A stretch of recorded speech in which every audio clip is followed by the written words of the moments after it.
Oke, Assalamualaikum warahmatullahi wabarakatuh. Perkenalkan, nama saya Dava Chandra Diansyah, NPM 190120100360 dari kelas aplikasi manajemen terpadu kelas D.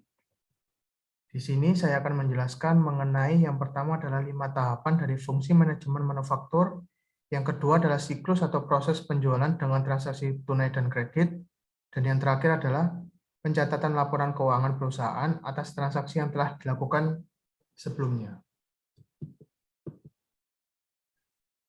PT Bulan Sabit yang bergerak di bidang industri makanan dan minuman telah melakukan ekspansi bisnis ke 3 pulau besar di Indonesia, yaitu Sumatera, Kalimantan, dan Sulawesi. Dan saya sebagai seorang General Manager di perusahaan cabang Sulawesi akan membuat laporan perkembangan yang terjadi selama 3 bulan sejak perusahaan cabang Sulawesi berdiri. Manajemen manufacturing. 5 tahapan fungsi manajemen manufaktur. Yang pertama adalah menentukan produk yang akan dibuat.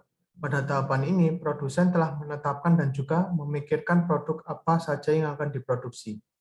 Yang kedua adalah mendaftar list bahan baku yang diperlukan. PT Bulan Sabit akan membuat list apa saja bahan baku yang akan digunakan untuk proses pembuatan produk. Yang ketiga adalah memesan bahan baku yang diperlukan.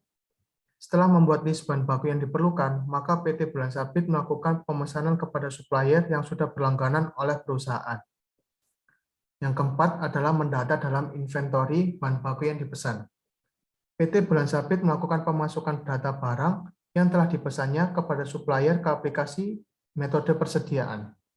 Dan yang terakhir adalah pemantauan stok, di mana tahapan ini karyawan PT Bulan Sabit bagian persediaan melakukan pemantauan stok bahan baku yang sudah dibelinya.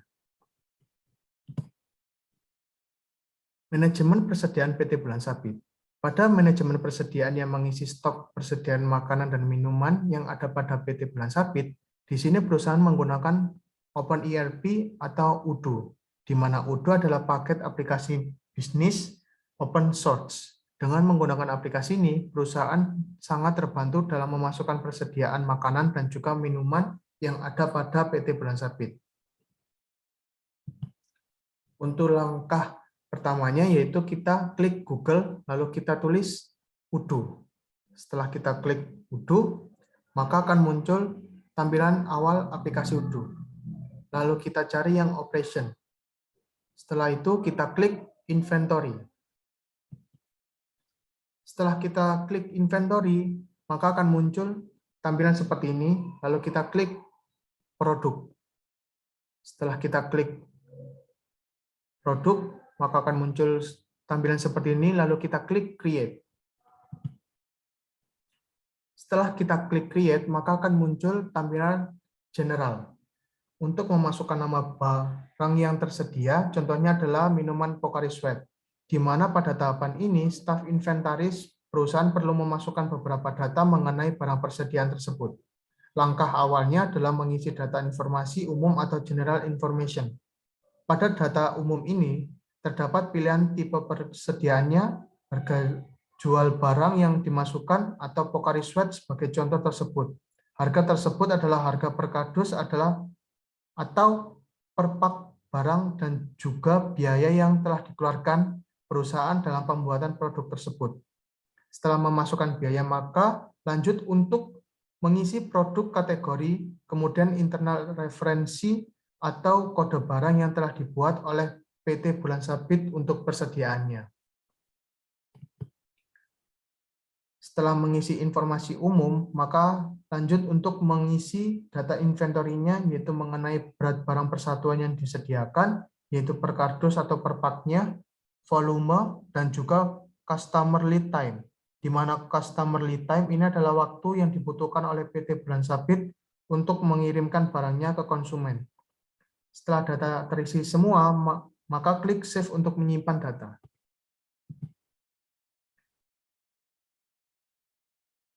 Setelah klik Save data, selanjutnya maka mengisi jumlah persediaan yang ada, yaitu dengan cara klik on hand. Setelah klik on hand, maka akan muncul tampilan seperti tersebut, terdapat jumlah hitung atau quantity di mana pada bagian tersebut adalah bagian stok yang akan dimasukkan oleh perusahaan. Sebagai contoh, 300 stok atau 300 kardus. Setelah mengisi stok tersebut, lanjut klik apply data agar tersimpan di aplikasi. Setelah mengisi 20 produk perusahaan, yaitu klik reporting pada bagian atas. Setelah klik reporting, lalu kita klik inventory report dan akan muncul nama-nama produk dan jumlah yang telah diisi sebelumnya. Siklus proses penjualan dengan transaksi tunai dan kredit. Siklus penjualan ini terdapat dua metode, yakni penjualan secara tunai dan juga penjualan secara kredit. Berikut adalah flowchart penjualan pada PT Bulan Sabit yang tergabung menjadi satu untuk penjualan secara tunai. Yang pertama yaitu penerimaan pesanan dari pelanggan, di mana pada tahapan pertama ini pihak perusahaan yaitu PT Bulan Sabit menerima pesanan makanan atau minuman dari pelanggan mengenai produk yang akan dibelinya. Selanjutnya yaitu penyiapan barang. Pada tahapan ini, setelah PT Bulan Sabit menerima pesanan makanan dan juga minuman dari pelanggan, maka telah dipesan oleh pelanggan sebelumnya. Kemudian pengiriman atau penyerahan barang. Setelah menyiapkan barang yang telah dipesan oleh pelanggan, maka akan mengirim atau menyerahkan makanan minuman tersebut kepada pelanggan yang bersangkutan yang akan dikirim oleh bagian pengiriman PT Bulan Sabit. Tahapan yang terakhir adalah pada penjualan tunai adalah penerimaan pembayaran, di mana setelah barang makanan ataupun minuman telah dikirimkan oleh pengirim dari PT Bulan Sabit, maka penerima atau pelanggan membayarkan secara tunai mengenai makanan atau minuman yang telah dibelinya. Sedangkan untuk penjualan yang dilakukan secara kredit, tahapannya tidak jauh berbeda dengan penjualan secara tunai. Hanya saja pada penjualan secara kredit terdapat penambahan pada tahap penyiapan faktur tagihan dan penagihan piutang, di mana tahapan ini yaitu yang pertama penerimaan pesanan dari pelanggan, yang kedua penyiapan barang atau jasa yang dipesan selanjutnya, yang ketiga adalah kiriman atau penyerahan barang, yang keempat adalah penyiapan faktur tagihan, di mana penyiapan faktur tagihan ini adalah dokumen yang digunakan sebagai pernyataan penagihan yang dikeluarkan penjual kepada pembeli. Faktur tagihan ini berisi rincian item yang dibeli, harga satuan, total harga, dan tanggal pembelian. Faktur tagihan ini lebih dikenal dengan invoice.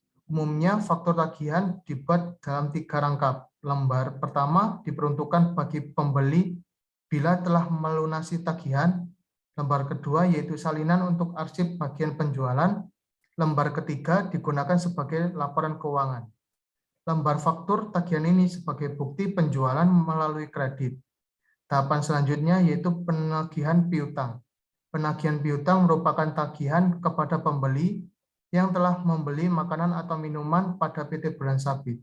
Akibat adanya penjualan atau penyerahan barang secara kredit yang diharapkan akan melunasi sesuai dengan periode yang telah ditetapkan sebelumnya.